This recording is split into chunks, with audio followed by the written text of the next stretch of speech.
แรกของพระพุทธองค์พระธรรมจักรกัปปวัตตนสูตรได้รับการสวดสรรเสริญไปทั่วโลกที่นครโฮจิมินห์ประเทศเวียดนาม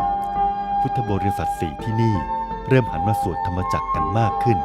ภายในวัดโพธิวงศ์จากที่มีพระภิกษุสงฆ์ก็เริ่มมีสาธุชนเข้ามาสวดมนต์ร่วมกัน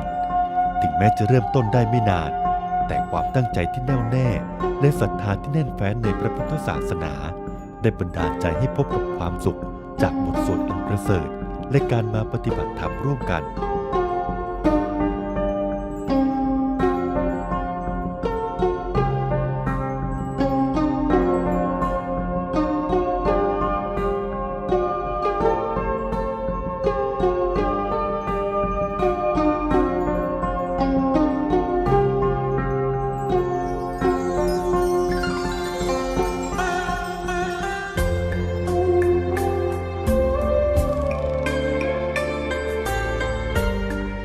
เช่นเดียวกับที่วัดซอกเลินเมืองบิดฟึก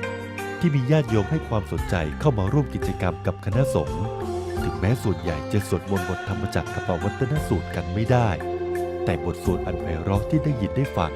ก็ได้กล่อมเกลาจิตใจให้แช่มชื่นเบิกบานญาติโยมทั้งหลายจึงได้ชักชวนกันมาสั่งสมบุญกุศลเพื่อซึมซับให้เกิดความคุ้นชินและให้เข้าไปอยู่ในใจจะได้ร่วมกันสวดมนต์ได้อย่างคล่องแคล่วในเร็ววัน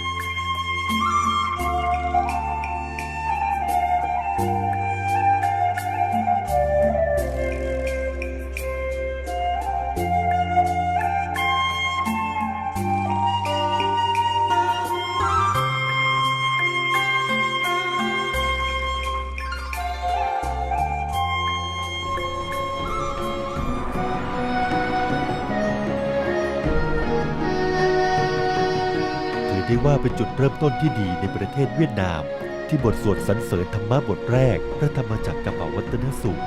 กำลังแพร่ขยายไปยังพื้นที่ต่างๆสร้างความปลื้มปิติให้แก่พุทธบริษัททั้งหลาย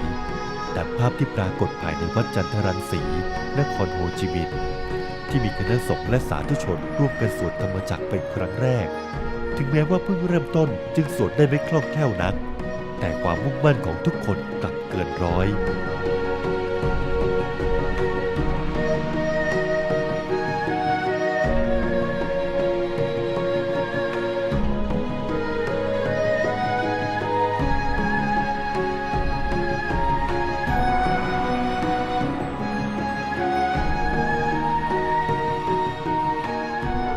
ความตั้งใจที่จะสวดธรรมจักรไปพร้อมๆกัน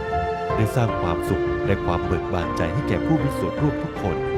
ถือเป็นจุดเริ่มต้นสำคัญที่จะทำให้เสียงสวดมนต์บทธรรมจักรกัปปวัตตนสูตรขยายไปยังพื้นที่ต่างๆทั่วประเทศเวียดนาม